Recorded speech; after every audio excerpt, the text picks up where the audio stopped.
16 साल की उम्र में विचारों की दुनिया। भगत सिंह 15-16 साल के थे और नेशनल कॉलेज लाहौर में पढ़ रहे थे। देश को आजादी कैसे मिले इस पर अपने शिक्षकों और सहपाठियों से चर्चा किया करते थे। जितनी अच्छी हिंदी और उर्दू उतनी ही अच्छी अंग्रेजी और पंजाबी भी।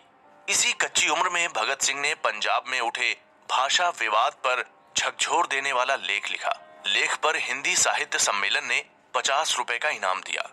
भगत सिंह की शहादत के बाद 28 फरवरी 1933 को हिंदी संदेश में ये लेख प्रकाशित हुआ था।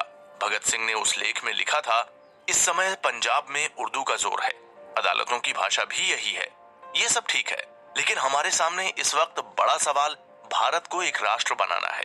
एक राष्ट्र बनाने के लिए एक भाषा होना आवश्यक है, लेकिन ये एकदम नहीं हो सकता। उसके लिए कदम कदम चलना पड़ता है। अगर हम सभी भारत की एक भाषा नहीं बना सकते तो कम से कम लिपि तो एक बना देना चाहिए। उर्दू लिपि सर्वांग संपूर्ण नहीं है। फिर सबसे बड़ी बात तो ये है कि उसका आधार फारसी है। उर्दू कवियों की उड़ान चाहे वो हिंदी ही क्यों ना हो, ईरान से साकी और अरब के खजूरों तक जा पहुंचती है।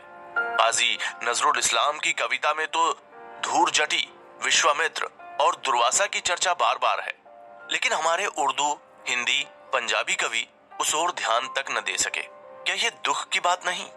इसका मुख्य कारण भारतीयता और भारतीय साहित्य से उनका अनजानापन है।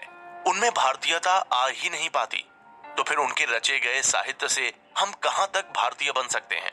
तो उर्दू अपूर्ण है, और जब हमारे सामने वैज्ञानिक सिद्धांतों पर आधारित भरे पूरे रूप में हिंदी लिपि मौजूद है, तो फिर उसे अपनाने में हिचक क्यों?